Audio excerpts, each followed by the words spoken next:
Amen, Bota. Amen. Amen, Bota. Amen. Kemudian, ikut natong to kalakuli. Nous n'avons pas le lot et l'enfant dans Exode. Exode chapitre 32, verset 13. Tout à l'heure, nous avons Masia dans la salle. Kanisa abalayama pe Isaka pe Israeli. Baombo na yo, baoyo osimbelaki bango ndai na kombo na yo penza. Pe olobaki bango ete. Na koyesa mabota na bino mingi koleka minzoto na likolo pe mokili nyonso molakaki ngai na kopesa yango na mabota na bino pe bakozwa yango libela. Amen. Bota. Tosomeli mpona boyoki malamu. Toli na popa lelo eyelamuka na Exode. Exode chapitre 32, verset 13. Totangi na kombo na Yesu Masiya na nasala. Kanisa abalayama pe Isaka pe Israeli. Baombo na yo, baoyo osimbelaki bango ndai na kombo na yo pe. Pe olobelaki bango ete. Na koyesa mabota na bino mingi. Lokola minzoto na likolo pe mokili. Nyonso malakaki ngai na kopesa yango na mabota na bino pe bokozwa yango lipela. Amen. Bota. Amen. Yawasunga abatela pesa kimia na mutu nyonso adispose temps mpona koya kosanjola yawe. Une place kozwi toli eza mokanda ya Exode. Exode eza déplacement ya endroit oyo moto azalaki auparavant kokende na kasi na endroit mosusu. Amen. Bota. Amen. Na kasi nango nde na kotraverse nde babengi Exode. Alors pourquoi Yahweh a fait traverser Israël na kasi na Exode kolonga na kasi na Egypte pe kokende na kasi na Canaan? Oui, na kasi nango Israël azalaki na kasi na boulou, Israël azalaki na kasi na souffrance oyo Israël azalaki nango balelaki epa na Yahweh. Yahweh akaki bileli na bango pe ayebaki na kotika ezalaki Moïse mpona kokende kolibere bango na kasi na captivité oyo bazalaki nango. Amen. Bota. Alors Yahweh atemisi Moïse azwi Israël abimisi bango bakatisi mer rouge bakomi ti quelque part. Place bakomaki Yahweh ayebisi Moïse elongisa Israël pe yebana komata na kasi na ngomba mpo ke ozwa oyo ezali mibeko okende kotalisa na libota ya Israël. Alors Moïse amataki na kasi na ngomba azwaki mwa temps mpona koluka kokita na kasi na Israël. Alors place libota ya Israël batikalaki bayebaki na koselama te liboso ya Aaron. Batalisi Aaron tozokomprendre lisusu Moïse te kolima abimisi biso na Egypte oyo tozoyeba te nini oyo ekomeli ye na motu na ye.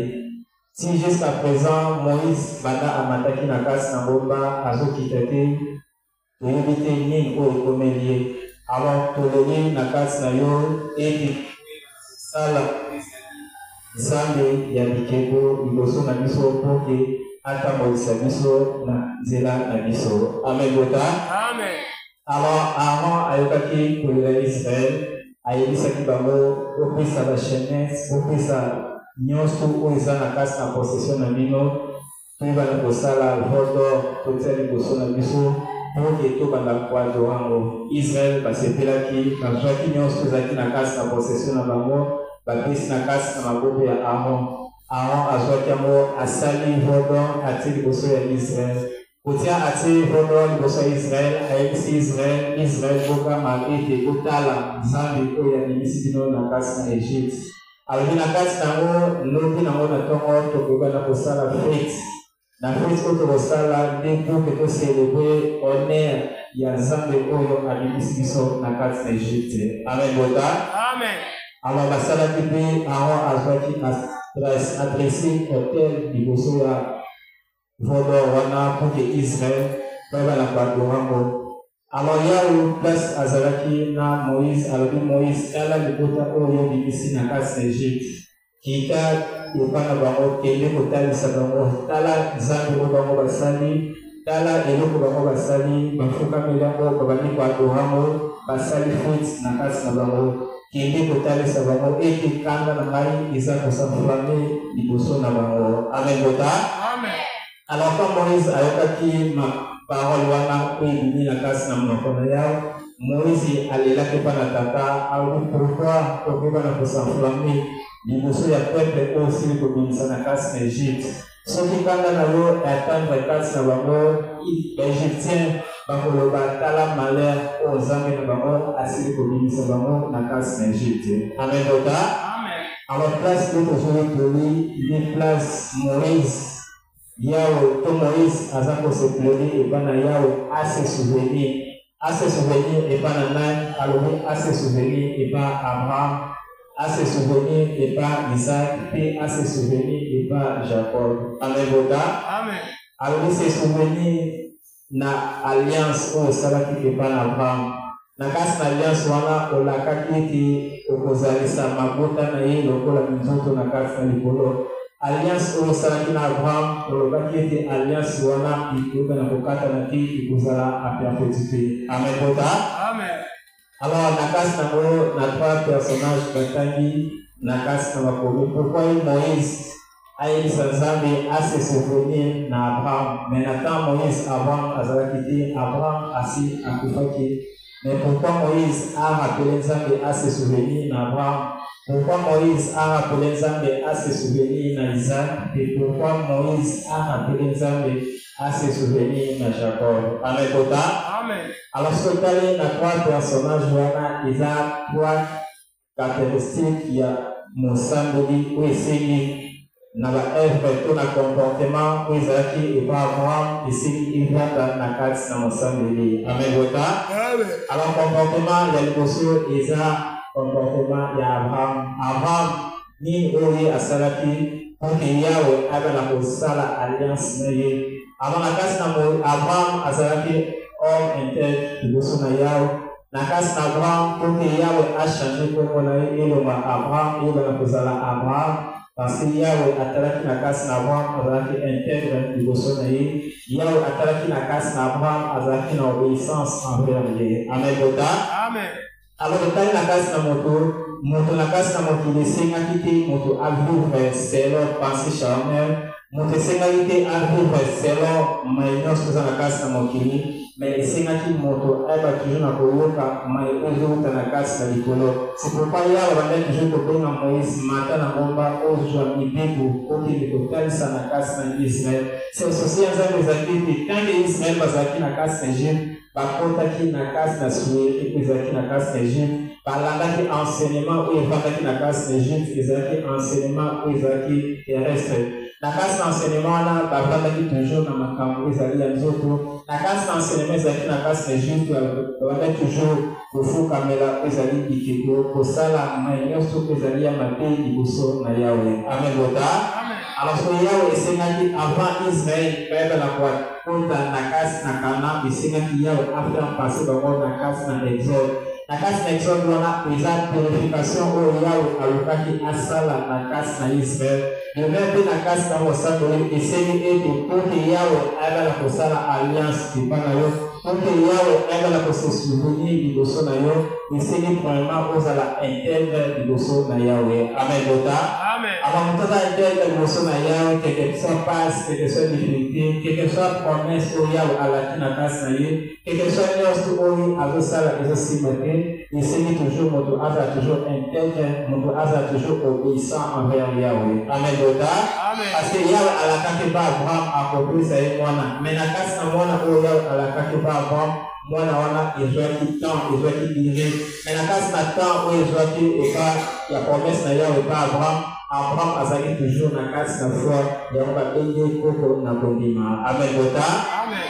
Alors que c'est la casse d'ailleurs le sang de lui promesse nous où il y a à la canne la casse d'ailleurs les débits où il m'a dit la prophétie va faire ça et c'est les prophéties on a accomplissement dans Israël. Alors pour que l'accomplissement Israël et c'est la casse de votre probablement aux la intègre. Pour le premier jour, où il m'a dit intégrité aux acquis dans obéissance aux acquis dans au bas ensemble aux acquis dans au bas ensemble on a été éternellement la casse d'ailleurs. Quelle que soit difficulté, quel que soit au sous le côté de intégrité nayo et qu'on peut changer na mission na Yahweh. Amen. Parce que Abraham quel que soit au sous le côté de quel que soit moi c'est déjà pour ça qui pour la provoquer les amis moi mais Abraham a gardé toujours intégrité de son Yahweh. Pourquoi? Parce que aïe qui promesse au Yahweh a bis na casse naye promesse on a accomplissement na go et kozala. Amen. Amen. Alors, le même la casse dans le sang de l'Israël, où il n'a parole, où la vie, promesse, où il y a appris ça la casse, promesse, on a accomplissement dans le pays. Rien que ceux qui ont gardé obéissance, où ils ont dans vos parents. Ceux qui ont gardé, où ils ont intégrité, où ils ont dans vos parents. Ceux qui ont gardé foi, où ils ont dans vos parents, tant qu'ils ont imaginé le barreau. Foi, là, ceux qui exécutent, les gens qui ont la casse, les bandits. Yeba eti na kasi na lotangi oza pour résister na kasi na lobanzambe yao akoka toujours na kwa compris ezali promesse na kasi na yo. Amen. Amen. Alors ndenge te Moïse a se yao eti a se souvenir de pas na Abraham na promesse oyo apesa ke pa na Abraham le même na kasi na yo misala bolingo oyo osala na kasi na lobanzambe na kasi na koya libamboli na kasi na koya masanjoli na korespecte offrande na korespecte dîme na correspecter resto contribution nyonso sika tant que osala ngo na sincérité nyonso ya motema tant que osala ngo na ete promesse wana to ete réalisation nango epa na tata ekoba na kasi na Amen. Alors Moïse a levé aisément à se plaider les Amen. Alors, Isaac a moi la à la kaki de c'est la casse la promesse nous pour Oriao à la kaki. Ce qui nous a quelque soit ma vie ou nous avons ça Yao Aleli et pas Yao a souvenir la promesse pour y ça qui la casse. Amen. Alors la casse promesse pour Yao à ça qui la casse et promesse wana et bana. Pourquoi? Parce que promesse au Yahweh a ça qui est pas avant. Alors la casse à Sarah a bien oublié ça que promesse Yahweh à la casse qui est pas avant. Amen. Amen. Alors Sarah les gars oublié ça promesse Yahweh casse na avant le nini. Sarah tellement avant il dirait à âge au Yahweh nango avant il était avant dans le sous pour voter dit avec la côté de pas avant et dit avant à la côté de voter na aux années servantes na ye. Amen. Amen.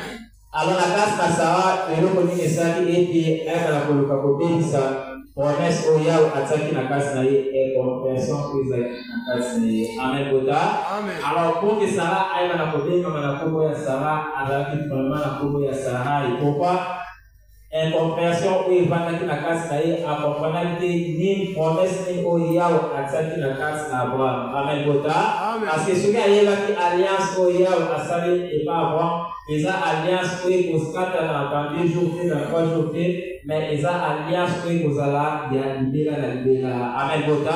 Et même que la casse n'a pas promesse qu'il y a après ça la casse n'a eu accomplissement n'a eu ça rien que ceux qui ont loué la casse n'a dit parce que Abraham il serait vraiment à louer la casse à louer na homme charnel oye azali na mo même na bolata uzali homme spirituel. Amen. Alors la casse n'a changement il y a Abraham il y a au Canada qui n'a pas dans sa âge. Alors la casse n'a âge on a dit c'est des azo na homme spirituel parce que la casse na spiritualité nous devons comprendre que vous allez penser na yao casse na ye na casse na spiritualité nous devons comprendre ni o yao azolo na casse na ye pour que asala pour que promesse na yao et va toujours na ko dénerver casse na ye. Amen. Amen. Alors la casse na mo tant que Yahweh a se souvenir que toujours tout Moïse a fait la Yahweh a se souvenir de pas ya Jacob.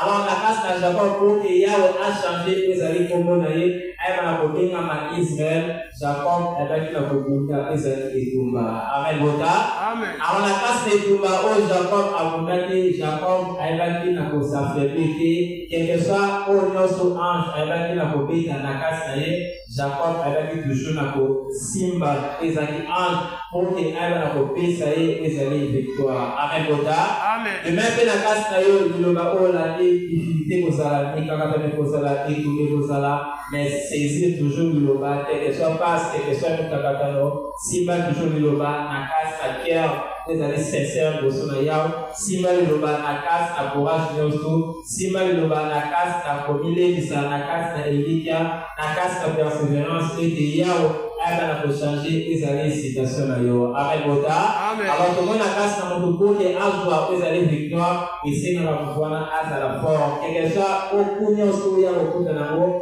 amola toujours na ko saisir les années opportunité où c'est présenter des bosso na yo et même na casse na mo sambeli aux ana opportunité où c'est ko saisir mais ce qui na saisir opportunité wa te mitala na casse na yo mitala na casse na biso lolenge pour tozola na yo est-ce que tozola na yoba na casse na intégrité nyonso est-ce que tozola na yoba na casse na sincérité nyonso est-ce que tozola na yoba na casse na kondima nyonso to tozola na mambo biloba na casse na koyimayima na casse na découragement parce que tant que tozola na casse na découragement moyen to saisir opportunité o yawo apesi à travers l'homme de Dieu ezali. Amen.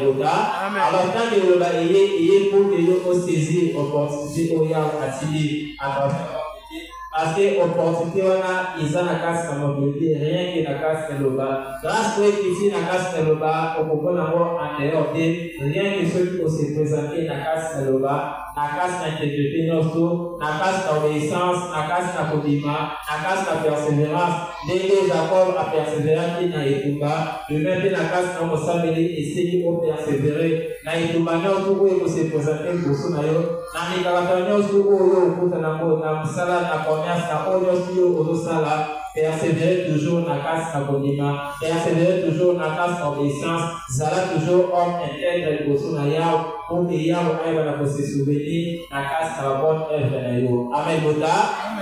Alors eza kolela ya Moïse liboso ya Nzambe à travers Israël liloba eye à travers kolela ya l'homme de Dieu na casse na mokili atali libota ezoke na casse na kokunga nde aneli epa na kolo yawe na bolingo na mawa na miséricorde na ye nde atindi liloba mpo ke yeba na koapese oyo ezali colère na yawe oyo nyonso akoluka kokana na casse kosala na casse na mokili mais à travers liloba tanke ezorésiste na casse na mokili yawe akoyeba toujours na kosepese na casse na colère na ye tanke baeli na ye baza na casse na liloba Nzambe yawe akoyeba toujours na kopesa ezali victoire yawe akoyeba toujours na kochange ezali kanda na ye yeba na kochange na casse na bénédiction. Amen. Et là le quelque part ndenge nazwaki résolution ya koluka kosalela bino malheur de même nazongi en arrière mpona koluka kozwa résolution ya kosalela bino malamu. Alors pour que yawe azwa résolution ya kosala malamu na casse na yo rien que soki oza na casse na intégrité rien que soki opersévérer na casse na ekomba rien que soki opromesse na yawe okarbango na casse na yo sans que oyeba na kobebisako sans que oyeba na kose détourner na casse na loi na yawe te yawe akoyeba toujours na accompli ezali promesse na ye kati na yo. Amen. Bota. Alors Yahweh a se souvenu qu'il avant monté, avant à statut na Yahweh, avant à loi na Yahweh na kati na ye, atambola interne boso na Yahweh, asa na la kati na obéissance boso na Yahweh. Pourquoi? Parce que ayeba ki promesse wana quelque chose tiré dans l'eau et qui va toujours pour s'accomplir na kati na ye. Amen. Bota. Alors ça fait de même na kati na ensemble et c'est obéissance qui est na kati na parole oyo olandi. Et c'est na kati na yo otambola interne loleli o Yahweh azolinga à travers l'homme de Dieu. Et c'est une casse na yo o persévérer quelque chose et tumba pour s'affairer pour les bisa makokote mais qui bisa makoko na yo qui bisa makolo persévérer na casse na loba zala na Elikia et Yahweh akoba toujours na kopisa ozali victoire na casse na yo. Amen. Boda. Amen. Oli abana to garder toute cette misère pour que Yahweh abatela apesa kimia. Amen.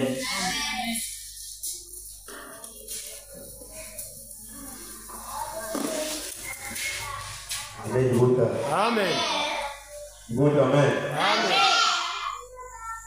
C'est vrai, parce que tu as malako, tu as mutua ya piango. Appui, to molende la parole, to mise en pratique les légumes. Tomoni Yahweh atana mukili, alobi akata mukili ce qui atali Daniel. Akati na mukili ce qui atali Noé, akati na mukili ce qui atali Lot, moyen vraiment aboma susu mukili ezalité. Amen. Bota. Amen. C'est que Yahweh azola esika nyonso akokende esengeli moyen ke benaza na kati na sika. Mais esika Yahweh azokende soki moyen ke benaza te ezali papa.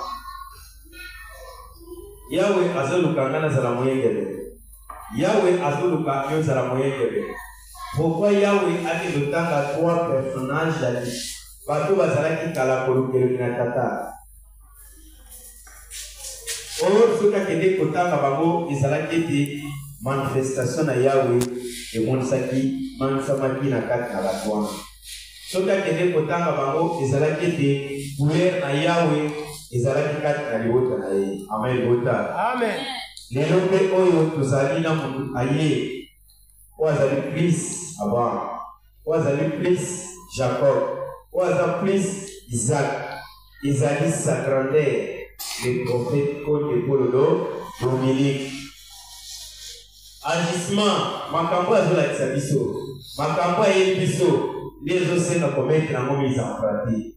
On va commettre na mise en pratique. Kola botika bangote pe aboyeba te kosalela bango. Amen. Bota. Amen. Po Yahweh abengo moyekebe yo salini. Po Yahweh abengo moyekebe yo zawa. Bayinde bazali lelo na liloba lobi kote mususu. Eyinde liye akoluka somo na lilo na liloba. Ona lilobe linga meli melote. Na lilobe linga te lelo za nafasi mususu, lelo za nafasi mususu. Liloba elingi mutoza na nafasi kaka mo. Amen. Bouddha. Amen. Ça est fort. Ce qui a habité l'histoire, il y a trois personnes et pas à Moïse. Israël kaka, Batouana, Bazalaki na sincérité na Yahweh. Bundana kayepe butumo na liloba, Zalaka na sincérité. Comme ils ont la liloba, ils bossent zali, Moutou azala na vérité, Moutou azala na bolingo, Moutou alo la hypocrisie. Moutou a étalé quand il y a un problème. Ou bien il y a à cause d'un problème, mais à zone bomba. Amen. Amen. Baïke azali azana makam mais azoni bomba. Mais ce qui est indi de batbaye koyoka. Ce qui est tokoti batbaye komona. Mais ça l'est fort. Comprendre. Ça l'est fort. Ce sont les loba. Zala mutoko bomba makamte. Zala mutoko memana hypocrisie. Zala mutoko tambour na détente. Mais zala mutoko tambour na sincérité. Pour que ma camion se zala qui. Amen. Bota. Amen. Surtout tamboli bongo de makam sagrande la ina yango. Makam sagrande la ina yango ezani bisonyos okili mo bibatoza bande. Bisonyos na lilo batoza bande. Togo ina moko te, togo ya moko te. Bisonyos to sale fort, to me misanza. Jamais. Oh amen. Bota. Amen. Terma comme misanzam ni no Occident. Terma comme misanzam ni Angola. Terma comme misanzam ni na bandeke, ni na banyama, ni na babisi, ni na batu parce que na 4 mandat, ils ont 4 points. Na 4 points d'âme et servir Yahweh. Yahweh na Psalm 150, verset 6, ma commune. Nous faisons appel à la bonne et comme Isaiah. Omuntu abomide, muntu abomimu, muntu abominya, muntu abomimbi, abonyi batwana bakomisa yawo. Ngai nayo tuluka tosala volonté yawo. Ngai nayo tuluka tosala volonté batute. Bolingo baforsa na mote. Amen bonda. Amen. Isala bolingo soko za étoile na mote, ato bundani moyo koka ezate. Lepe tozana liyoba. Soki bazo forcer obokatana. Essayez de faire le caliloba, essayez de faire le loba, la sincérité, pénalité makimia, la bopolo, pénal volonté, la kaki, la beauté manaïe. Amen. Amen. Amen. Bonda. Amen. Dès ce que ça, il faut que ça n'aille au logo. Vous allez la tête forcer la comédie à céder. Vous allez le nana. Vous allez la tête forcer, toquer ma sangle, vous allez le pont nana.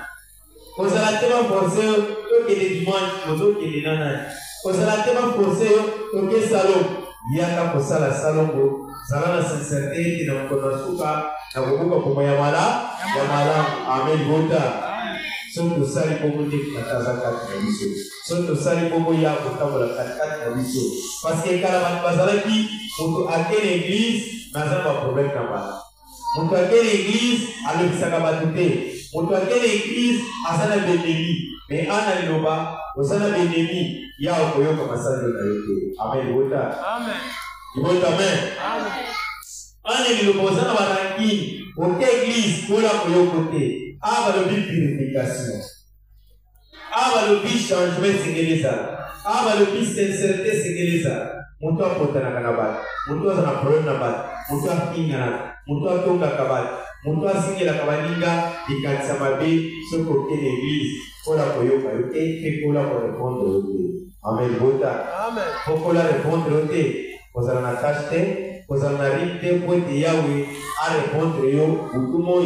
Le sang qu'on a yo ayo kaka yo koyo kaka le sang qu'on a Yahweh. Amen. Amen. Amen. Bota. Amen. Toli angwana. Continuons sa simba asalela. Pour te kimia ezala manchili. Ina na molimo. Amen. Amen. Bota. Il va amen. Amen. Lobi tozali na salongo prison. Lobi tozokika ibanda prison matiki lekini. Tomona. Tozala na volonté ya komona naka na salongo. Et surtout ba frère. Ba maman lobi bakozala na mwa musala moke. Quelques mamans bakozala na musala moke pe bakoya kolanda biso.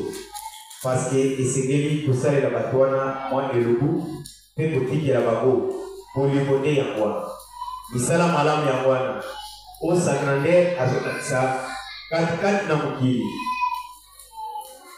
moi biloko sombani o bundana o prepare akona poko awa polobi na tongo ezo biso tante o kindepe solo mola pe matiti ekosala esengo na moyumo pe na nzoto. Amen. Amen. Amen. Bonda. Amen. Kama tola tsawa tosambe la kuma tema yeba kugo kubondela. Tosali salongo tola tsiba mo pe bilei. Izali comme si tosambe pe tobondela. Sala 4 fois. Par tozali imama be eka kosala mala. Amen. Bonda. Amen. Parce que nalola kuna mwana moto azalaka te. Nalola kuna eko moto azalaka te. Nalola kuna ezali molimo oyo ekitaki ezongi na mboka na Yahweh. Amen. Bonda. Bayeba ete olakisa bango lobi tongo toza na salongo bandeko basisi mosala baye bakompanye bango totikeli bandeko bilei tobimi toye kozonga na kimia nyonso. Amen. Amen. Bonda. Totunaki na tongo effectif de eza élevé. Bazalaki 60 bakomi 70. Alors baza kobakisama butumoi za kosalema butumoi mabe eza koleka na mboka. Amen. Amen. Bota. Ezalaki na esengo moko etambolaki. Ezalaki esengo moko elekaki akati na esengo wana ekoya koluka mpe bamaleme. Amen. Amen. Bota. Amen.